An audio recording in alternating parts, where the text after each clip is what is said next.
Today we've got questions on Christian Zionism, the ethics of space colonization, and Charles answers whether he thinks aliens exist.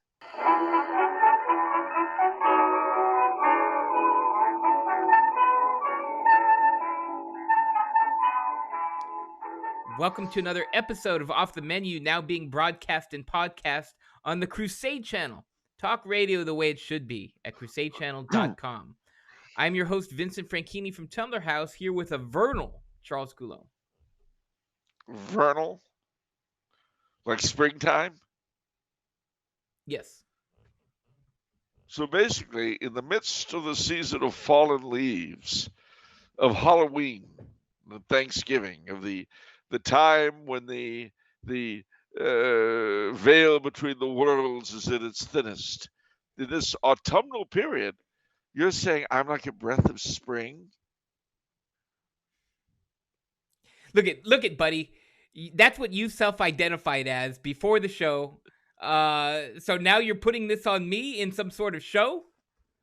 For the fans, you're going to throw me under the bus? You set me up. Bet. You set me up. Let me tell you something. Our fans drive this bus, and if you go under it, it's the least we can do for them. Wow.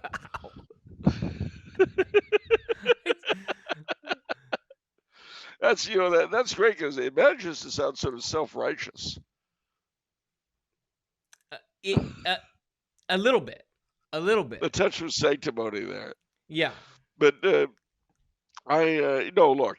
if you think that our fans need me to be the succession of spring flowers in the midst of autumn, daffodils and tulips springing up on the forest floor between the colored leaves, if that's what you think they need, I'm willing to do that. I'll be that for them if that's what you think they need.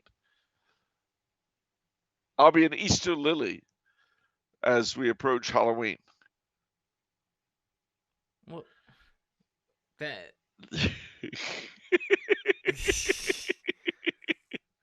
Don't ask me to explain. I can't make any more sense out of it than you can. You know, what do you want, Charles? What do you want? Candy corn. Well, that's true. Wow. Actually, I need to go to the store and get some candy corn. Well, you know what? On the magic table over here, yeah, you see there's a pile of Halloween candy. Yeah. For the kids here. But 4 bags of candy corn, Durango.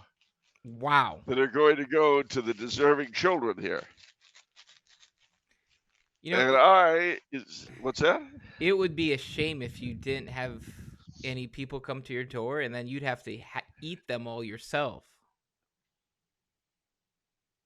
But oddly enough, that's never been a problem here.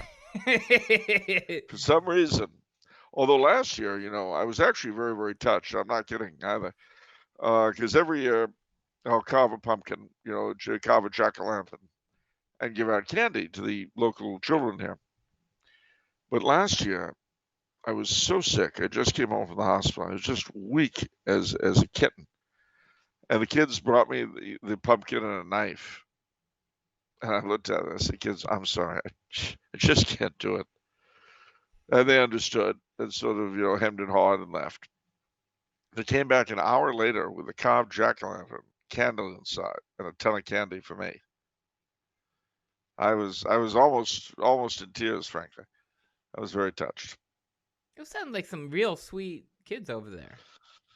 They are. They really are. They really are. And the same thing is, last year I had to have an operation just before Christmas, which is why we couldn't do a Christmas show because I was in the hospital. Well,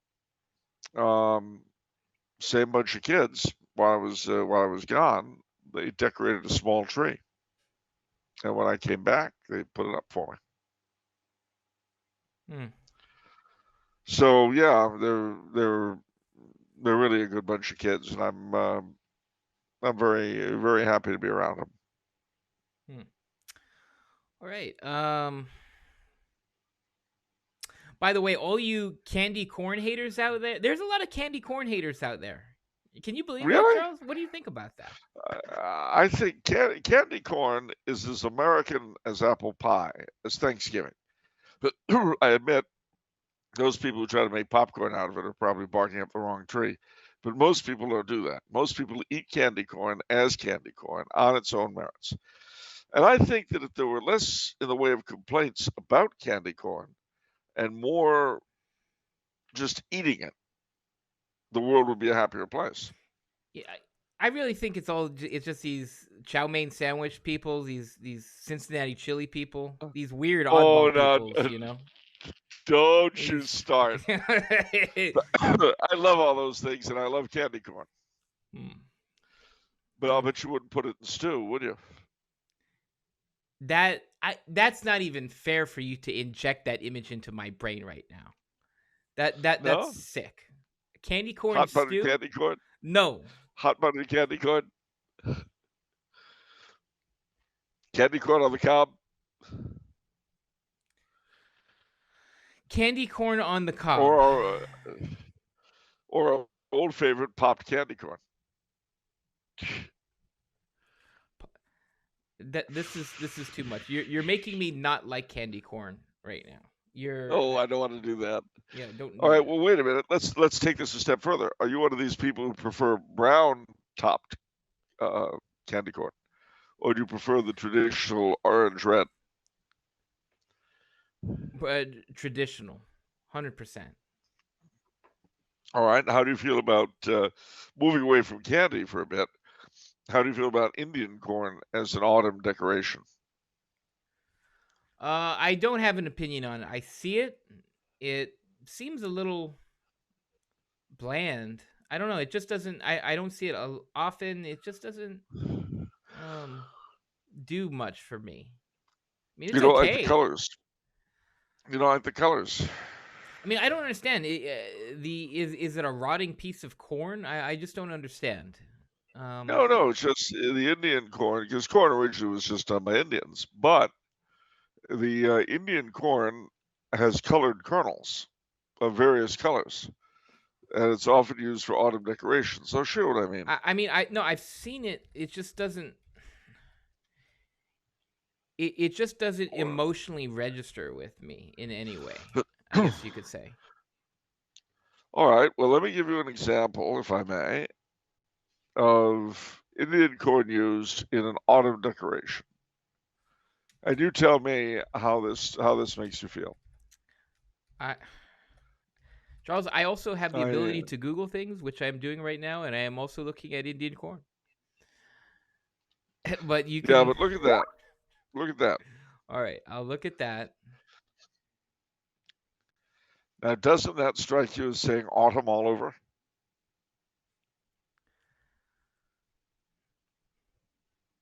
No, it doesn't. No. It doesn't. No. You've got leaves. When I think autumn, I think piles of leaves, not Indian corn. I think of pumpkins. Pumpkins are really good. I don't know. The Indian corn, it just doesn't do it for me. It's okay though. We don't need to agree on this, Charles. This is not a matter of our Catholic faith. It's not? All right. Let me ask you about this one then. What do you think of this image?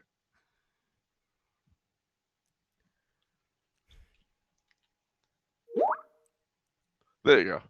All right, Charles. A scarecrow, a cute little scarecrow, and then we've got some squashes, some autumn pumpkins, leaves. Autumn leaves. That's better. That's closer, I think. So there all you right. go. So we're helping you get your autumn on. Well, yeah. Thank you for helping me get my autumn on after you offered to introduce a little spring in my autumn. You're sending mixed signals, Charles. Mixed signals. When you go, last you go, and we'll all go together for the wild mountain time. For the summer it has come, and the green leaves are blooming. What? Is that adding more? I'm dreaming of a white Christmas. Okay, I'm totally confused. It's like you're doing right now. You're doing like the 7 sentences where it's like you're saying words that just frees up my mind. So my only defense mechanism is to move on. I'm just trying to be seasonal. Okay. All 4 seasons at once, but seasonal. Don't you agree that the 4 seasons are wonderful? I love their songs. All right. All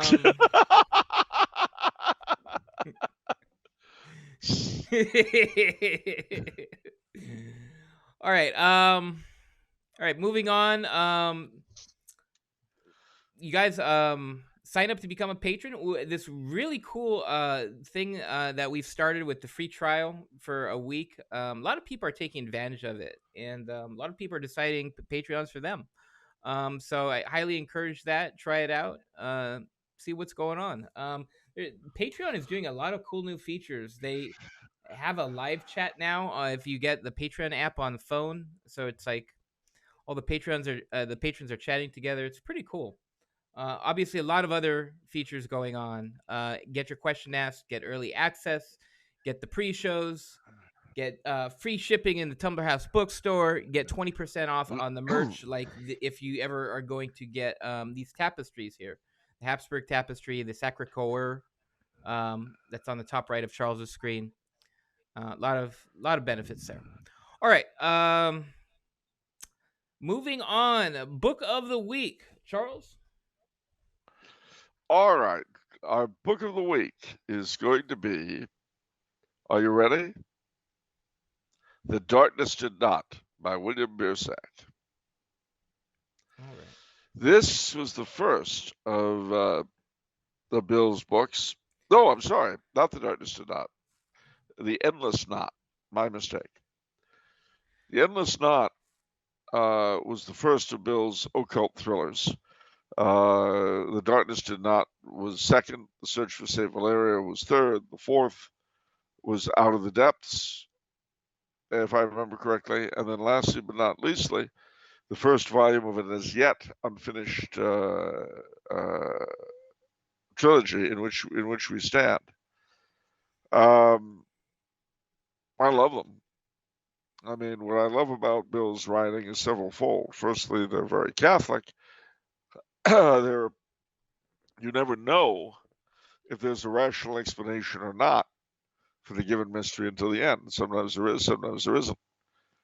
Sometimes the vampire is real, sometimes it's phony. You never know until you get there. And in The Darkness Did Not, he has what was for me the most frightening line I have ever read in fiction. His vampires are the vampires of folklore, usually suicides, and they're able to force the creature because they have no particle of personality left. They're just demon-possessed corpses, and so they're able to force the thing to tell where it got the body. And the body was that of a French Huguenot who committed suicide when he found out his wife was cheating on him with his best friend. And being a Huguenot, a Calvinist, he thought he was one of the elect. So the demon says, "You have no idea how surprised he was to wake up next to me in hell." That was frightening.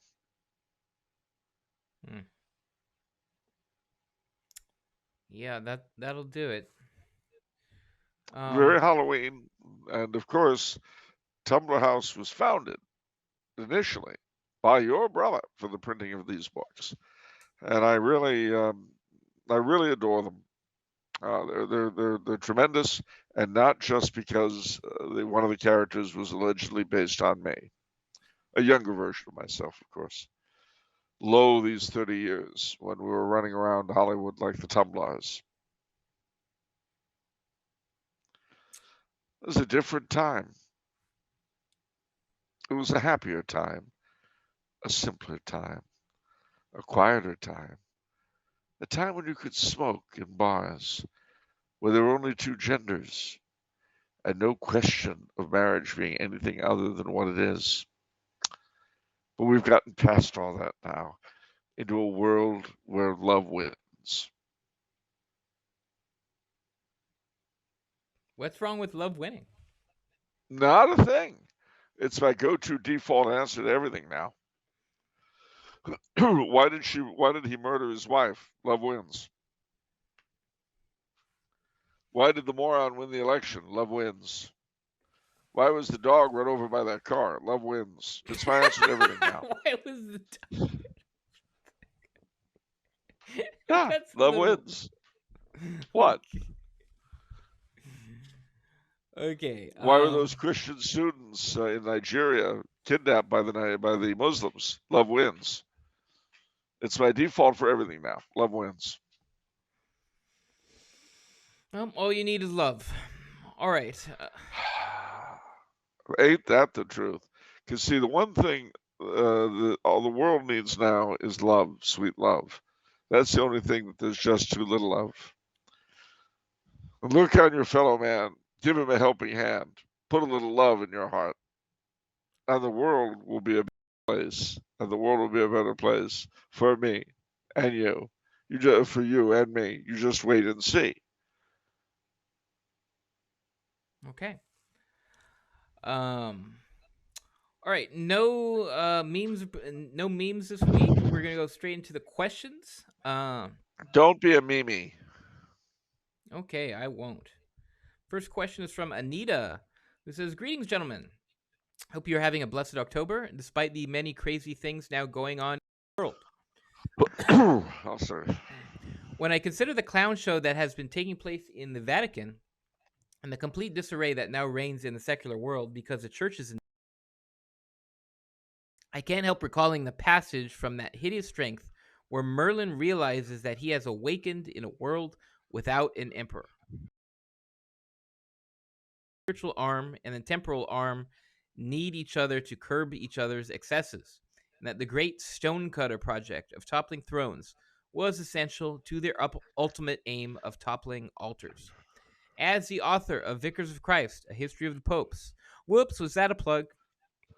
Would Charles kindly discuss some examples of the benevolent, if stern, intervention of Catholic temporal rulers who stepped into church crises and declared that playtime was over? Thank you and yes. God bless. Yeah. Yeah, the first seven councils, the first seven ecumenical councils, were all convoked by the emperors, starting with Constantine, the first in with Nicaea, and Theodosius II with I think Constantinople II. The first seven councils were all convoked by the emperors. They had to be approved by the popes, but they were their proceedings, but they were all called by various emperors. But the pornocracy of the eight and 900s, late or 800s, early and mid 900s, was only put an end to by the Emperor Otto the Great coming to Rome and saying, "Well, that's it, no more playtime, kidlets." When the Great Schism in the 1400s was only ended by Emperor Sigismund III convoking the Council of Constance. Michael VIII of Byzantium attempted unsuccessfully in 1274 to end the Eastern Schism at the Council of Lyon. His descendant, also Paleologus, Emperor John the something, he had a much better go at the Council of Florence at ending the Eastern Schism. Charles V famously convoked the Council of Trent, and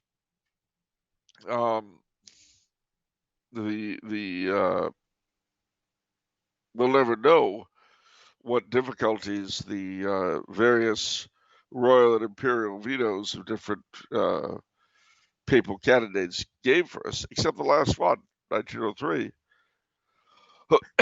in which Franz Joseph's veto of Cardinal Rampolla, who was, if not a Mason, he was certainly very liberal. Rampolla did not get it, and so it went to St. Pius X.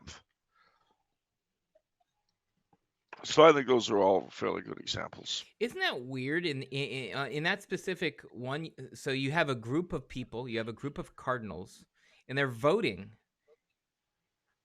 And how does it go? Like they have certain. Well, basically, How is in there the old discretion? days, How is that the choice between for well, these in the people? old days, what would happen is that the emperor and the kings of France and Spain would basically instruct their top cardinal who's going to the conclave that if this or such a candidate was to look as though he might win, the given cardinal was to exercise the veto and say the king says no on that particular guy.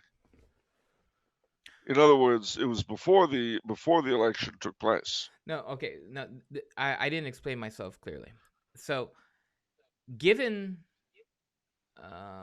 an electoral body that is looking for a set of characteristics of an individual, a very specific set of characteristics, how could such different people be the number 1 and 2 choice? Do you understand what I'm saying? It's like, Yeah, I see what you're saying, and the answer is, well, I mean, we had this recently. Bergoglio was the number 2 choice, and Ratzinger was the number 1 choice. that is also a mystery. How does that happen? Human perfection on the part of the Cardinals, being so wonderful. I mean, Pope I Benedict don't know. is so scholarly. It's just that it's mysterious to me. Where you could see perhaps in normal elections, with candidates, you poll certain people, and it's like, oh yeah, I like this candidate the most, this candidate the second most, and there's a sort of a cohesiveness there, right? Like there's sort of, you can see the relationship between the two candidates. But it's with these popes or these candidates, that doesn't seem to have the same string. I see what you're saying, and no, it doesn't. But I don't know what to tell you. I just wish that Ratzinger had waited a bit longer to resign as Pope. It's just a little disconcerting because it's almost chaotic. Well, yeah, we could elect a saint, or we could elect a mason, or a future saint, or yeah, they're a bunch of chaotic neutral. So going back to your list of rulers doing this, I was actually waiting for Sigismund. Didn't he? I said Sigismund. Oh, what did he do? He ended the Great Schism by convoking the Council of Constance. Oh, I thought you said Otto for that. No, Otto ended the pornocracy. Okay. So what were the reasons, do you think, for each? I mean, for each ruler doing this, were they spiritual reasons or were there political reasons?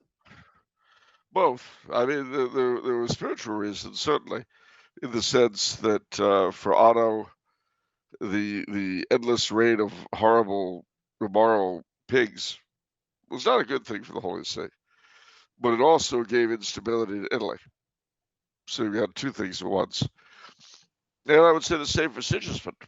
You know, the scandal of 3 popes at once was terrible religiously, and it also had obviously political implications because to a great degree in those days, the order of Europe depended upon a functioning Holy See, and having 3 of them was crazy.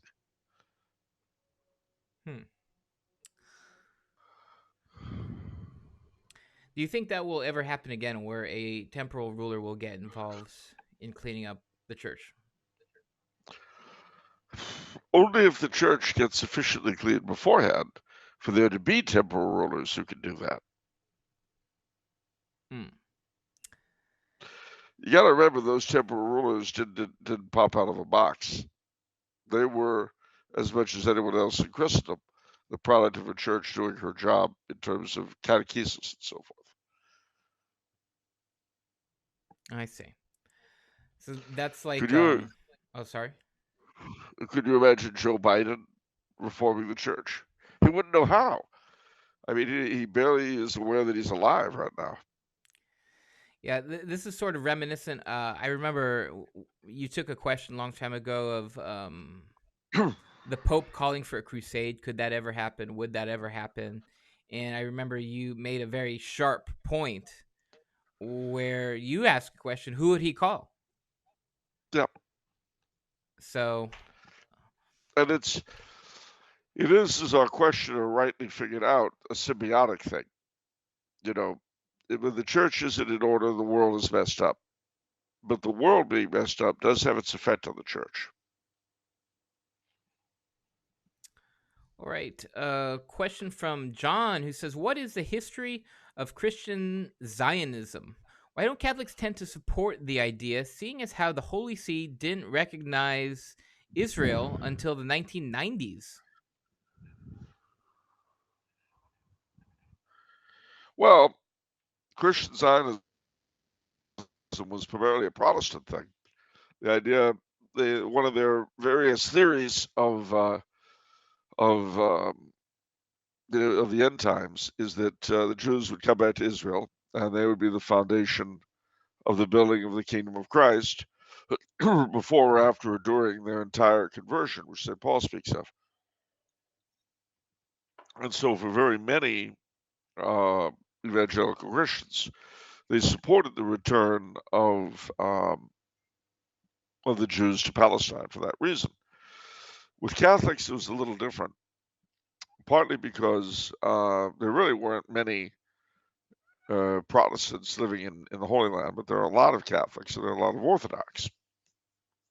And I think it's fair to say that from the beginning of the Zionist project, both the Holy See, the local Catholic authorities, and the Orthodox have had both the welfare of the safety of the holy places and the welfare of the local Christians as being their major interest, more than either Israeli nationhood or Arab solidarity, if that makes sense. So, the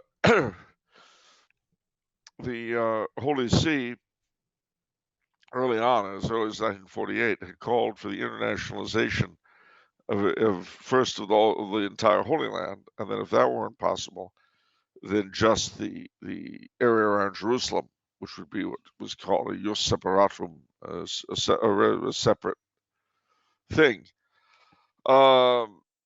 Obviously, papal diplomacy went nowhere in terms of really establishing that kind of thing, which was essential to peace. Later on, 1967, you have the attack on Israel, followed by the occupation by the Israelis of the Golan Heights, the West Bank, and Gaza. And they imposed a certain kind of peace, in a sense, on those areas, which only began to morph into what it is now after the Yom Kippur War in 1973. After successive peace meetings, the Israelis withdrew from areas that they couldn't really hold. So that's where we are now. The church, too, has also had in mind the idea of the Latin Kingdom of Jerusalem, and as I say, a fair-minded international administration that would be above the Muslim-Jewish disputes, that would play an honest broker in keeping everybody, if not happy, then at least secure. It's often been pointed out, the only time there's ever been peace really in Palestine between its various peoples has been when it's been imposed from outside. So they were very reluctant, bearing in mind too that a lot of good Catholics are to be found amongst the Palestinians. The Holy See was reluctant to simply embrace the Jewish state. Okay. So, any thoughts on what's going on in the church right now? You like the Synod and all that stuff? Any comment on what's happening right now? Yeah. Sha la la la la la, live for today. The young bloods live for today. Yeah. Sha la la la la la, live for today. Well, I mean, there's so much drivel coming out of it. And this Orthodox fellow was asked to speak there, and he said that it's not a synod in the Orthodox tradition, which only includes bishops. And that was true of the Catholic tradition until this thing was cooked up. So the synod on odd synodality, or whatever it is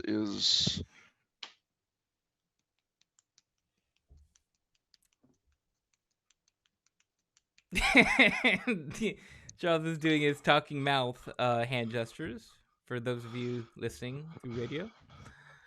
Ask me no more questions. I'll tell you no more lies. Da da da da da da da da da da da. Bump bump bump bump bump. Okay, there we go. Sorry, that was an impromptu question. Trying to get the blood flowing, trying to get a little energy going. All right. They say there's a tree in the forest. It's the one we've been dreaming of. So come with me to the sweetheart tree where the wind blows free in the forest. That's from The Great Race, Henry Mancini. Beautiful.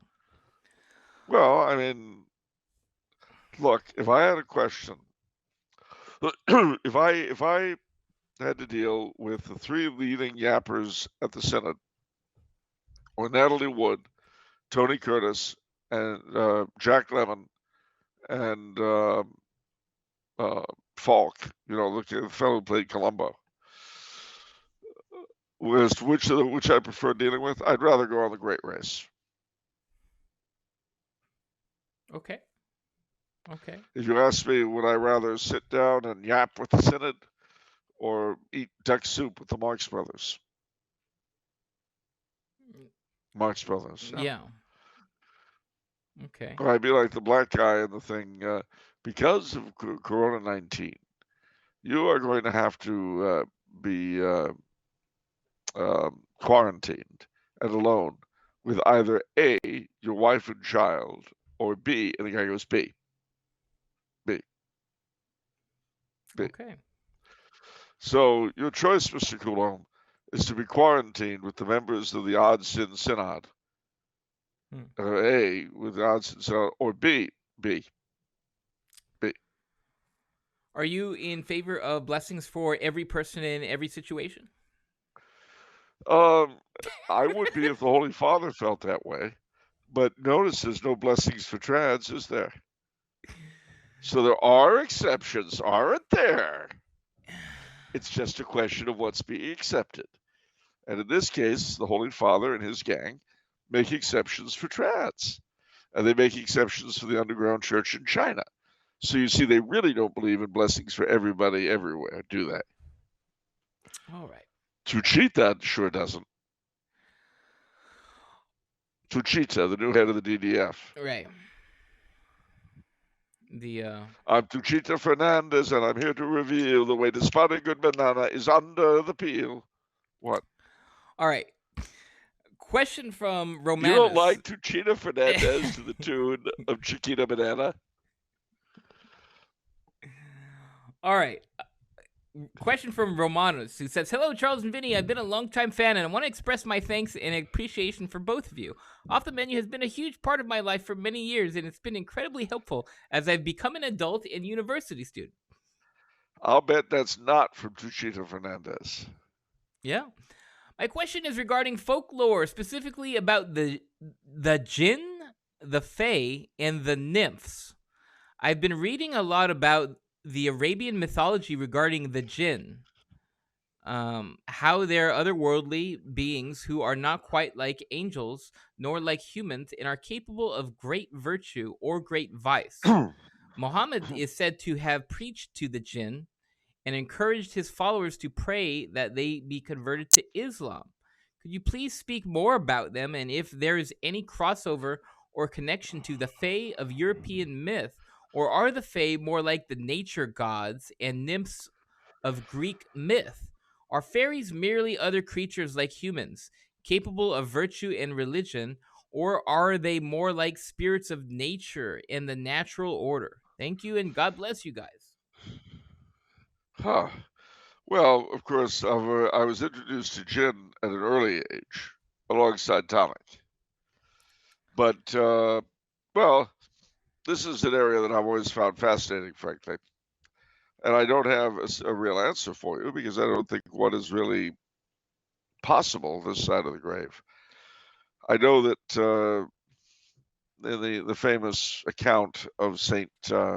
Jerome, of St. Anthony's trip to see St. Paul and his encountering the centaur and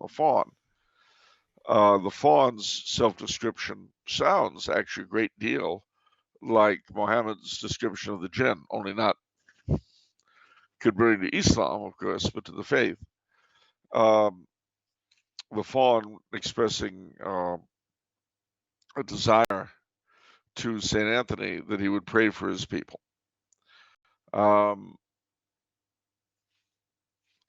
This, what we see here, if we look at the folklore of the thing, and if we tell ourselves that there's some reality to it, whatever that may be, then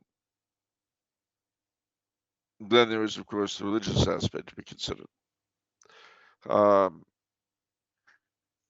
Sinistrari, of course, wrote, I think, the best theological book on the question, Demoniality, which has nothing to do with demons in the strict sense, but with spirits of a sort. He talks about poltergeists and all that. And he cites St. Jerome. I certainly don't know. I mean, it's very hard for me to think that with so much folklore behind it, there's nothing to the stories of Faerie. I find that very difficult to believe. But as to the specifics, as to the how, whys, whats, and wheres, what they are really, I haven't a clue.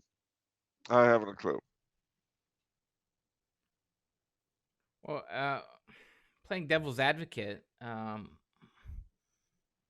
why have the instances dried up where you've got these sort of? I mean, are people seeing the Fae? Are people encountering the Jinn? They claim outside of to this day. And I mean, nymphs, faun. Well, Fae more these days. You'll see claims of. I mean, to this day, people claim to see little children and odd old men, and the fair folk.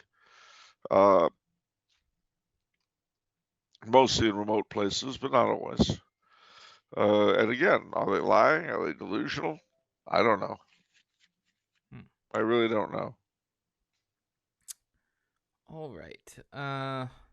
Question from Kyle, who says, what does Charles think of the space program and space colonization? According to C.S. Lewis, space colonization is a sin, and we should stay earthbound even with resources dwindling and environmental issues. Dr. Taylor Marshall favors defunding NASA and all space programs and claims that aliens are really demons. Well, I don't know. Once again, my suspicion is that if aliens of the sort exist that people claim to encounter, they're more likely to be of the sort of fairy variety, i.e. from somewhere nearby, rather than outer space. They could be demons. I don't know. There's some things which suggest that.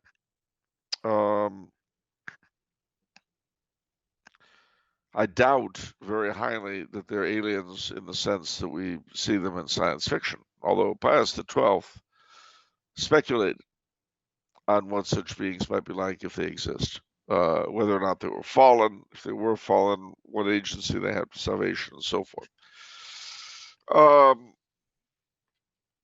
I don't think such creatures exist, but if they do, it wouldn't alter my faith at all. I'm very. This whole area is something I'm very agnostic in. Well, what do you think about the concept? What do you think about the first aspect of the question, which I feel like is a lot more interesting? Space colonization. Well, that's another issue. I mean,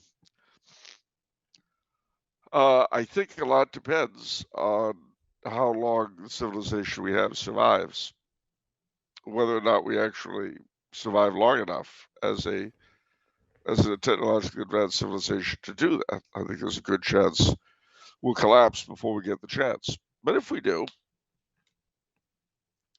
then I don't see a great difference between that and reaching the Americas, except the grave unlikelihood of encountering any other kind of people.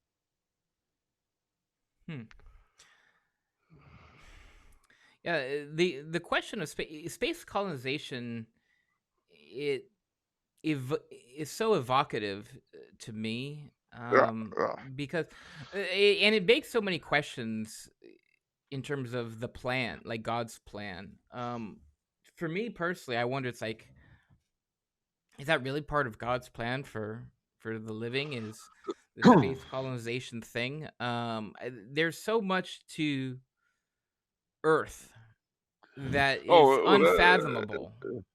That's true.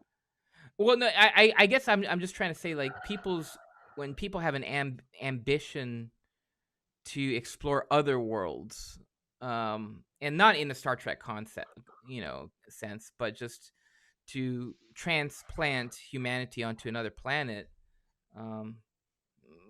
for the sake of, expanding.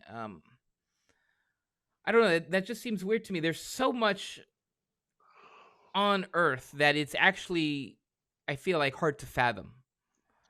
Well, that's very true, but you could look at it in several different ways. One is that we have built this global consumer civilization. For it to continue and to grow, it has to have increased demand for its services and products. One way to do that, of course, is to dump them in outer space. It's wasteful, but it'll keep people employed. I mean, but again, I suspect that if it's God's will that we not colonize the planet, the areas beyond, it'll become impossible for us to do so. Our technological base, I think, will collapse if that's His will. If not, if it doesn't, the same human what's the word, drive that led him to tame Europe and Asia, and then the Americas, will lead him overseas. Beyond the planets. But if he doesn't have the means to do it, he won't get there. And it has been pointed out to me that in recent years we have sort of retreated somewhat from technological advance. We do not, at the moment, have any aircraft as fast as the SSI was, or SST rather, the supersonic transport. We have, in that sense, retreated. We have not established a moon bases yet, which everybody said we were going to do by 1980. Well, we didn't do it. So it's hard to say, and again, it's not something I'm really wrapped up in or committed to. Although I do occasionally hum Telstar, hopefully, as a member of the Trick or Treat for UNICEF generation. And last aspect that's fascinating, that I'd be interested to hear him flesh it out, is the notion that space colonization is a sin. Dr. Taylor Marshall saying that if he did say that. I wonder how that. I mean, how would you tie that to Catholic tradition and point to something? Say, okay, this is how it connects to Catholic tradition that identifies space colonization as a sin. Well, frankly, I don't know how you would link it up to saying space colonization is a sin. C.S. Lewis felt that it was an act of hubris, but I really don't know. And again, it's something I'm very agnostic about. Well, I have no firm opinion. Yeah, I think that's perhaps the only way where it's hubris leads you to almost commit suicide or throw away resources on a space adventure that had no chance or something like that. But what if it does have a chance? And what if everything is well thought out and everything is, like, it's just interesting. I don't know. There's a lot of if it does, then I mean, it is really, really hard to tell. And of course, people get all bent out of shape about it. And frankly, I don't see why. I mean, if God allows it, then it will happen. If he does not, it won't. And last thing that Taylor Marshall says, which again, it's just bringing it up. So he's thinking that aliens are really demons. I mean, historically, the way you've talked about the Fae, nymphs, all this and that, it seems you seem to discount the possibility that they're demons, or at least you don't bring it up. And no, because I don't, because of the temptation to see demons in everything, to see demons in everything that is preternatural. Or to put this another way, it's like with ghosts. Now, the most Catholic theologians have written about this see ghosts as being one of three things: damned souls masquerading as the dead. Demons rather masquerading as the dead. Damned souls visiting the dead, but obviously because they're damned with no good reason. And souls from purgatory appearing to ask for masses and or prayers or to give information, or both. And then there's also that's the set of hauntings that appear to have intelligence. For those that don't, those don't even come on the spectrum, shall we say. So there's a certain danger of demonic activity in what we would call a haunting, but it's far from the whole story. Now, similarly, and again, this is all, I'm not committed to any of this. I'm just, there is the idea when it was St. Colin at Glastonbury, he was invited to the palace of the King of the Fairies on Glastonbury tour. And they had food and drink, which he wouldn't touch, music, which he refused to enjoy, and finally he sprinkles holy water, and the whole thing vanishes and is on the bare hillside. Now, was that demonic? Not necessarily. It certainly wasn't good. But the thing about the Fae, when one looks at the folklore, is that, well, let's put it this way. Imagine that you were such a being. You can do things like directly apprehend transubstantiation, but you don't have a direct communication with God, much less revelation. Well, what would the reaction of such people? I don't know, but my suspicion is, of such beings, I should say, is that some of them would say, well, gee, if we're really nice to the sons of Adam and daughters of Eve, maybe we can kind of somehow muscle in on their action and get redeemed at the end of time with them. But you can easily see how others in the same boat, it would lead them to hate our stinking guts. And having preternatural abilities, it could easily lead them, like the damned souls, to allying with the powers of hell for the purpose of ruining us out of spite. But that's pure guesswork on my part. I can't pretend to really know one way or the other. Where did you get that part about pure comprehension of the transubstantiation? That was interesting. Oh, well, I got it from the many folkloric accounts of seeing these creatures at Mass, doing due reverence, as it were. Wow. There's a let me give you two examples, if I may. That certainly points to, unless it's a misunderstanding of a soul in purgatory, that would suggest that they're not demons. Certainly. Well, yeah. So here are two examples of this sort. One is from our own English and Scandinavian, the church grim, a guardian spirit in English and Nordic folklore that oversees the welfare of a particular Christian church and protects the churchyard from those who would profane and commit sacrilege against it. It often appears as a black dog, but is known to take the form of other animals.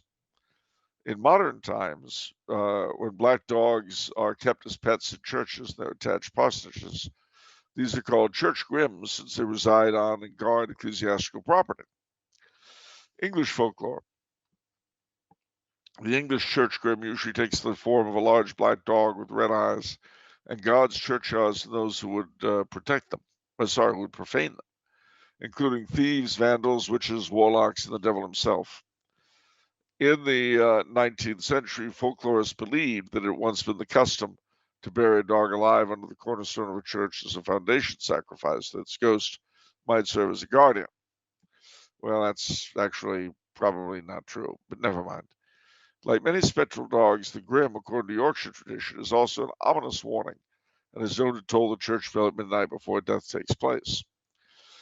During funerals, the presiding clergy may see the grim looking out from the church tower and determine from its aspect whether the soul of the deceased is destined for heaven or hell.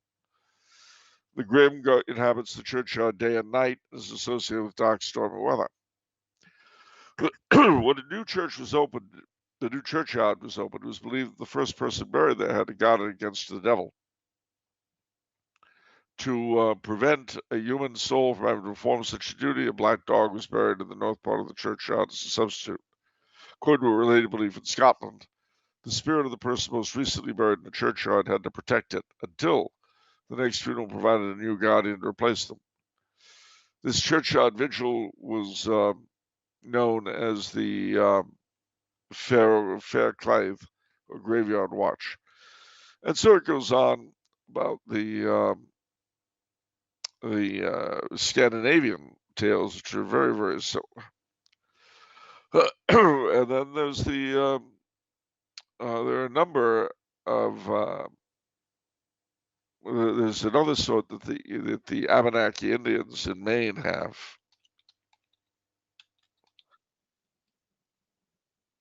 That was Wikipedia.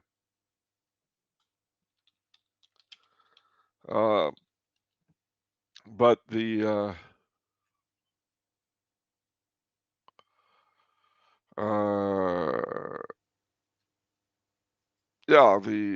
little people in Maine, let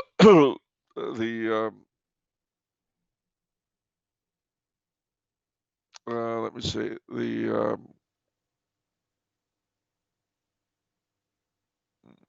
goes like this. Legends of little people have been heard from all around the world. The Passamaquoddy Indians in Maine have two varieties, the Nagamwasuk and the Mekamwasuk. The Nagamwasuk are short, hideous spirits that live near their settlements. The Megamwasuk are said to be short, around 3 feet, and have extremely hairy faces and dress outlandishly. They're related, but they're very different. The Nagamwasuk do not appreciate rudeness, for it is said that if you laugh at them or are rude, you'll take ill and die. On the other hand, if treated respectfully, they bring forth spiritual assistance and good fortune. These little people did not like being seen. They lived alongside the Passamaquoddy tribe and had a society almost parallel to theirs. When a human was born, the Nagamwasuk people would celebrate, and when there was death, they would mourn. Even going so far as to erect a tiny version of the Catholic Church when the Passamaquoddy tribe converted and had a church built on one of their reservations. The Passamaquoddy Indians respected the Nagawasak peoples working alongside them. They would help this tribe in many ways with everything, including their supernatural abilities. The Mekwamwasuk people lived outside the tribe's society, until the tribe converted to Catholicism centuries ago. If you were to look directly at the Mekwamwasuk people, you would sicken and die. Once the Catholic Church was built, the Mekwamwasuk people took it upon themselves to be the guardians of the church. The little people now look over the church and make sure that no one is violating the church's rules. Anyone who does will be dealt with accordingly. One such instance with the Mekwamwasuk people was with a gathering of the church for a dance on Lent. The tribe was wary, this is post-Vatican II actually, this event. The tribe was wary of such dance, but it was cleared by the pastor. Unfortunately, the Mekwamwasuk people did not approve of this dance. They believed it violated the church's rules. One boy was with his cousin outside when his cousin thought he saw the Mekwamwasuk. The boy was scared to look for obvious reasons. He managed to work up the courage, and got a glimpse out of his peripherals. And indeed, it was a Mekwamwasuk. The boy ran into the church and warned everyone. Needless to say, the Indians ran out of the church. They all got home safe. Another story about the Mekwamwasuk people was when a few men broke into the church to steal the wine. However, this did not end well for these men. The Mekwamwasuk people went on the attack. The men fled, but one got stuck trying to get out through the window. The Mekwamwasuk proceeded to badly beat the man until he finally was able to get out of the window and run away. So, those are a world apart, the English and Scandinavian church grim and the Mekwamwasuk of the Passamaquoddy. But they have parallels in other folklores, other Catholic folklore. And that would be the opposite end of the demonic style of evil fairy. And as I say, that would parallel, if you could imagine these creatures in that position, you could see where they might want to go one of two ways. Trying to help out in hopes of getting a ride on our gravy train, or trying to ruin us alongside the demonic. Now, mind you, that's all presuming that any of this is true at all, which may not be the case. Sure. Could be there are no such things as fairies or little people or anything else. Well, Dato says, do you think aliens could exist? I don't think so. If they did, if it was proved that A, they were real physical beings from another world and they were not demons and this and that, I would be very, very surprised. But it certainly, as I say, it would not damage my faith. Pius XII, as I mentioned earlier, speculated as to what such beings would be like, and he talked about whether or not they were fallen or not, and if they were fallen, if there were any means of their redemption. Questions like that. Well, so that question perhaps is a little different from the question of, do you think there is life on other planets? So how about that? Do you think there is life on other planets? I have no idea, and if it's not intelligent life, I don't know that it really matters one way or the other. Okay. Yeah, I remember listening to the topic of UFOs that you and Professor Biersack did on our Biersack and Coulombe talks on this YouTube channel. Those are from the 90s. But in that talk, I think one of you had made the point that the rise in UFO sightings and that sort of stuff came about during the time of the advent of science fiction. Oh. So, but I just guess I wanted to talk about that again, because that statement itself seemed to suggest, I think perhaps you were suggesting that it's in people's minds. But then at the same time, I have also heard you say that it is possible that these other creatures are masquerading around according to the imaginations of people. Or Yep. that's also a possibility, which completely might be That's- 100% wrong. But yeah. so I don't know. Could you elaborate on this a little bit? Your thoughts in this area? Well, it's just if these other men exist, for want of a better word to describe them, then I suspect that they get a lot of their presentation to us. They draw it from what we're expecting to see.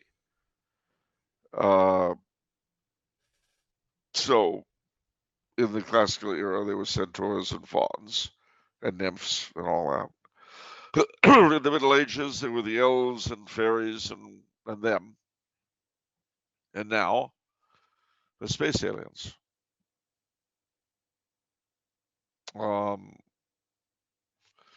If if in 100 or 500 years the popular imagination is all caught up with dinosaurs, then maybe there'll be dinosaurs. Bobby, the friendly tyrannosaur, who's only seen by children in the That's deep woods. ridiculous. There's no way. Oh wow, we have a T-Rex sighting over here. How could that happen? The T-Rex is way too big. Well, I know that. I'm pulling something out of the hat. Maybe they'll be talking cars. I don't know. But the point I'm making is whatever it is that people are obsessed with in 100 or 500 years is probably, if they exist, is probably how they will present themselves to us. Is there any basis for you to say that? Is there any influence that you've read that you're sort of picking from for that opinion? Not really. I mean, I think there are some other writers who have seen the same connections that I have. How, for instance, the resemblance between the experiences of those who were supposedly taken prisoner by the fairies, like True Thomas and all that, and those who've supposedly been taken prisoner by UFO people.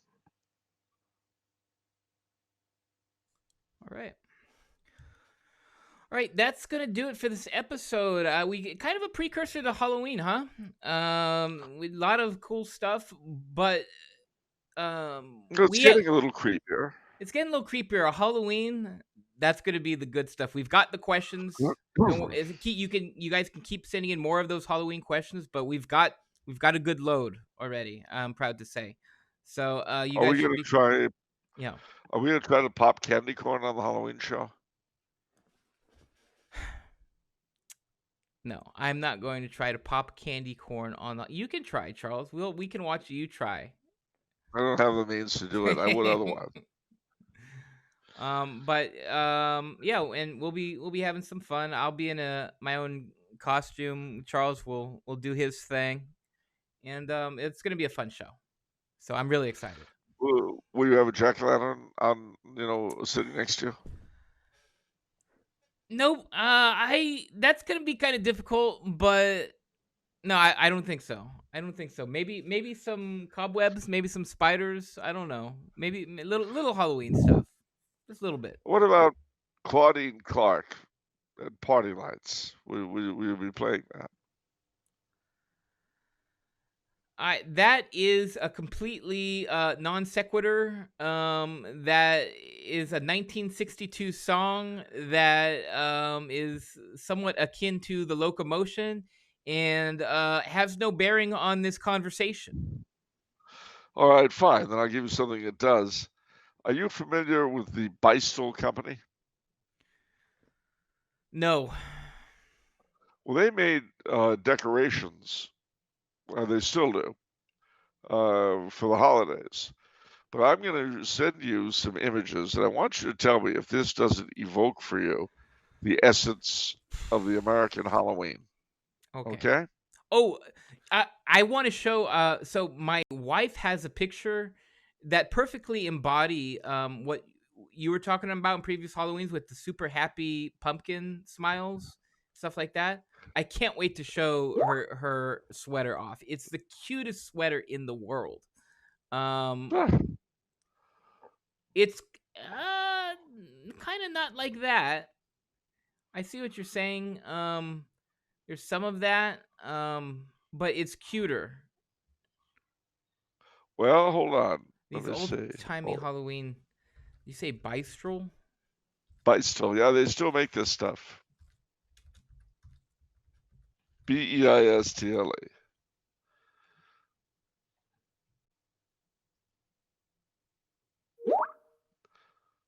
What do you think of that? Yeah, it's more like that cutesy, fun, classic Halloween stuff. Yeah, that's what Bistro was really renowned for. Yeah. Yep. What? Well, I was just going to say this is the kind of stuff that I grew up with. Yeah. Superfan Katie, who we were talking in Patreon chat, I think she was looking for stuff for kids for Halloween. I think there's some other people too. I think Mary was too. Disney Halloween Treat is a really good classic one that I used to. That was from my childhood. But I think you've seen that, Charles, the one with Ichabod Crane and the Headless Horseman. I don't know what you sent me, Charles, but that's way too big. That's a 21... I said a second one. Oh, okay. I said a second one. Okay. I can't say. You should be able to say. But Disney Halloween Treat is really good. I think that might be on Vimeo and some other stuff. If you guys look that up, it's got. I remember the special. It had the creepy part from Fantasia a long time ago. A lot of other really interesting little things that. That's honestly what I think of when I think of Halloween. I really think of that. Disney really captured the essence of Halloween for me with that. So if you guys can find it, I think it's out there. All right, Charles, any last words? As the air gets cooler and the falling leaves continue to fall and the veil between the worlds gets ever thinner, do I have any final thoughts, you ask? Yes, indeed I do. If it's Monday, it might be off the menu. And the soul you save may be your own. Take care, everyone. We'll see you next week. Happy Halloween.